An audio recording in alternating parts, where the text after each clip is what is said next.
Hey guys, welcome back to the Dream Lab. We are ready with another dream. So Felicia, why don't you come on up and share. Let's say that in the right order. It's helpful. Okay, so I had this dream recently. I was at a table with friends and family. We were eating, and I was packing because I was getting ready to move. And so I said, I gotta go. I need to pack. I remember all the boxes, and so I go into this room, and there's just this stuff that I can't take. I don't have room for it. So it's all like my Christmas stuff and just stuff I don't have room for. But I'm going through it, and I stand in the middle, and there's the Christmas tree. It's an evergreen tree, and it's bright green. It's to my right. And I'm looking through it, and all of a sudden the tree catches on fire. So I get it, and I start stomping on, and I put the fire out on the right side of where the tree's at.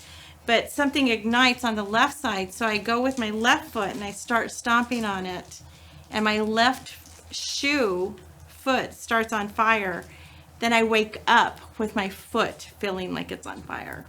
Okay, and that was the whole dream. That was the whole dream. All right, so it starts you're with a group of people, just like a social type setting. It's like friends and family at a table. Yeah, and you know you need to pack, and so you excuse yourself so you can go pack, and you start packing. You've got all the stuff that you're trying to figure out how to pack to get ready to move someplace. Right. And there's a bright green Christmas tree to your right, and it's the stuff that I wasn't taking with me because I didn't have room for it. Okay, so everything that's left is stuff that you were not going to take because you didn't have room to take it to the next place. And so this Christmas tree is one of those, bright green, and it catches on fire. So you stomp it out and you're able to stop it. But as soon as that happens, something on your left also catches on fire. So you try to stomp it out with your left foot, but your left foot starts to catch on fire, and you wake up feeling the heat of the fire on your foot. Yes. Okay, very good. Thank you. Yeah, so it's always fun when you have dreams that manifest as you're waking up or when you wake up with physical sensations or emotional sensations. We'll talk a little bit about what that might mean, but right now, you're going to get to stop this video and come up. What are you going to title this dream? What's your focus? What are your sub-focuses? What are your details? And then write out an interpretation. And when you're all ready, go ahead and start the video again, and we'll let you know what we got here at the lab.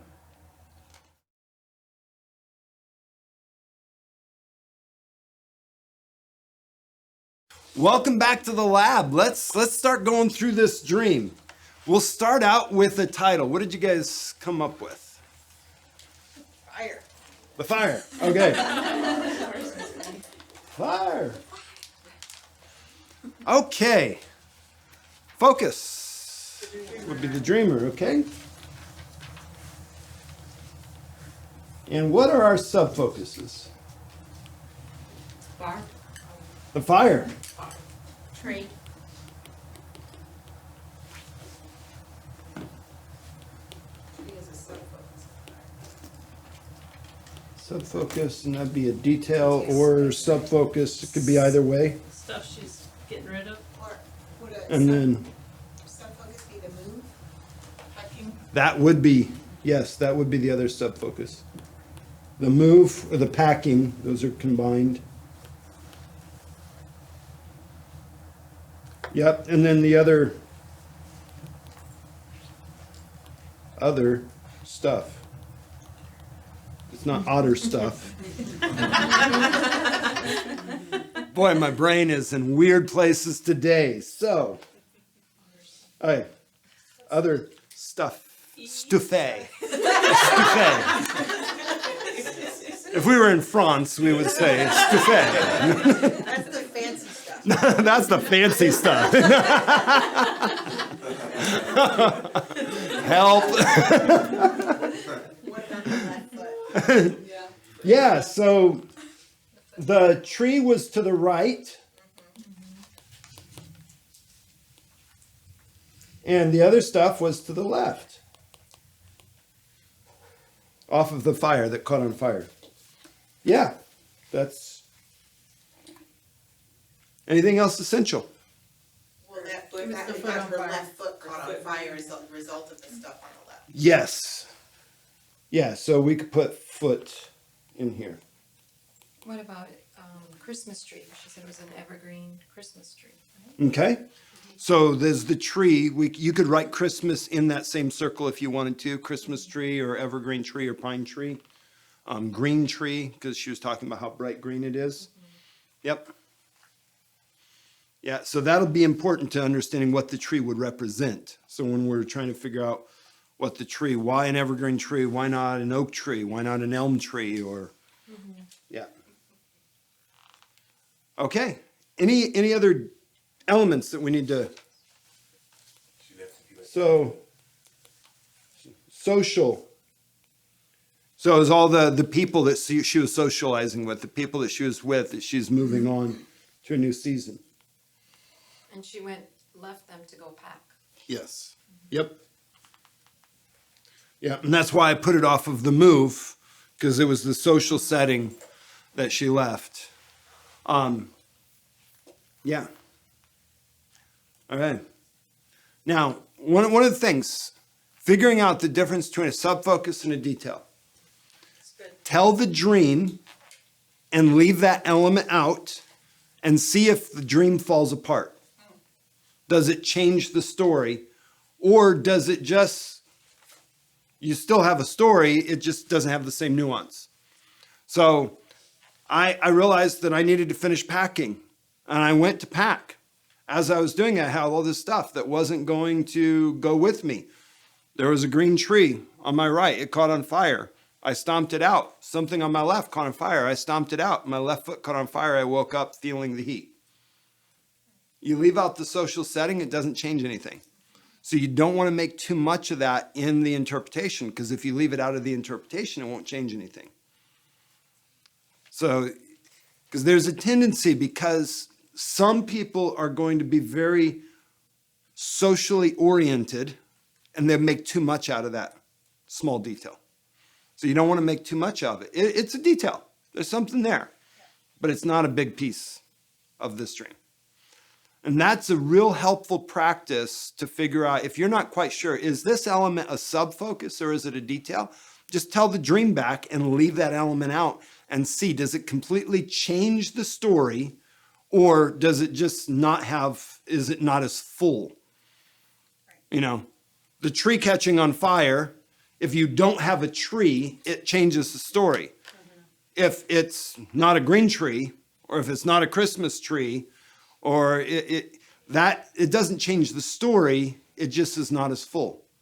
So that would be a detail where the tree, you can't leave the tree out. The tree actually is probably more of a sub-focus. I put it off of the fire because I was trying to, instead of putting fire multiple times, I put fire once and tied those in. But you cannot leave those out. So those actually are probably closer to a sub-focus than a detail, because if you leave them out, it changes the plot. And that's how you tell the difference between a subfocus and a detail. It's something that you have to understand the dream, or something that is helpful to add nuance to the dream. Okay. So what would the move mean? Transition, new season, a new place in life, or something that she's coming into. That's great. Stuff that she has to leave behind. That doesn't really need any other type of interpretation. That is the interpretation of it. There's stuff she's going to have to leave behind.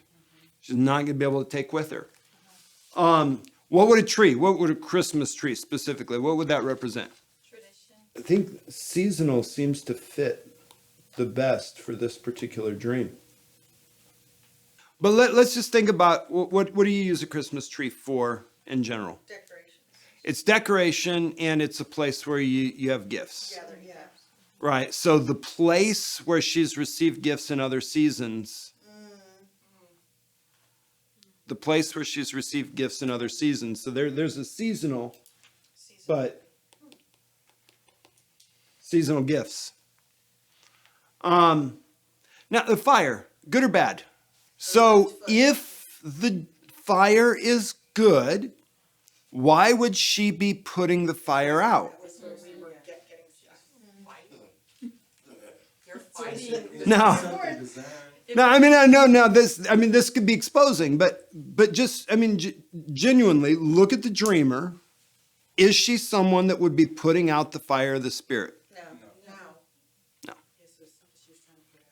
No. No. So this is something you got to put out fires, Yeah. right? It's situations that are coming up that are destructive that she has to deal with before she can move on. One she was able to deal with, but the other one, the effects are still lingering. And it's a cliffhanger. The effects are still lingering. That's the cliffhanger. She woke up with it, so the effects are still lingering. So, issues, destructive. All right. So now let's do this. Take just a second to think, how would you say this as ministry to the dreamer, not as information to teach them? That's good. And let me get a couple people that'll share. So I feel like the Lord is saying that there are some things from the past season that you recognize that you can't take with you.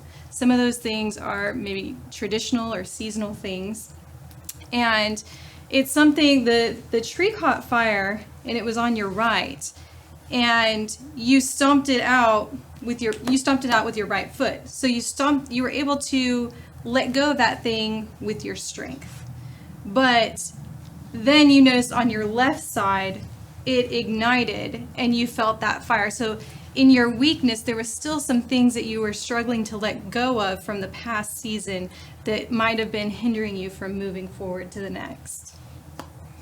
Okay? Yeah. Great. One more. We have people that are fighting over they're pointing at each other. You go up. No, you go up. No, you go up. So if you were here, you could come up, but you're not here. If you ever come and visit Dallas-Fort Worth, make sure you ask our offices, see if we're doing a taping. You could join us. Oh, hey, everybody's stuck in the last part. Yeah. All right. So I like that, pulling in that traditional stuff, the traditional stuff, because it all kind of ties into that whole piece. So moving into a new season, you know that it's time to move on, and there's stuff you're going to be able to take with you, stuff that you're not going to be able to take with you. But there's a lot of fires that you've got to put out that are still left over from the last season. Some of them you're able to deal with. Some of them, the pain of it is still lingering, even though it's time to move on. Yeah. Now, one of the things I did with that, because I get that it's gifts, I get that it's seasonal, I kind of see what it means, but it's just not, I don't have that sense of life on it. So I'm just going to leave it vague, and I'm going to let the dreamer, she could see this. Well, I've dealt with, this I had to deal with, I was able to deal with this, and this I wasn't. She's going to be able to apply that to her life and figure out exactly what to do with it, where if I make it too specific, and I don't have the revelation on it, I'm not sure, then maybe I'm leading her to look in this direction, but it's actually over here. And so I tend to leave it vague unless I have that clear sense in my spirit, this is what it means. So when you have that clear sense, you got to go with it. But if you don't have that clear sense and you don't have it, it's okay. Just leave it. There's issues. You've had to deal with it. Some you've been able to, some you haven't. Pain of it's still lingering. Keeping it simple. Because if you give the dreamer too much, then they don't have to go back to God to figure out more for themselves. That's good. Yep. But if you don't give them everything, then what you do is, instead of replacing their struggling with God, you actually just focus their struggling with God so that they will get more out of the process. And so it's okay to be vague in your interpretation. And some of you really need to hear that because you've been trying too hard to get every little detail. It's okay to be vague with your interpretation. Awesome. All right. Very good. Well, guys, thanks for joining us. We'll see you next time on the lab.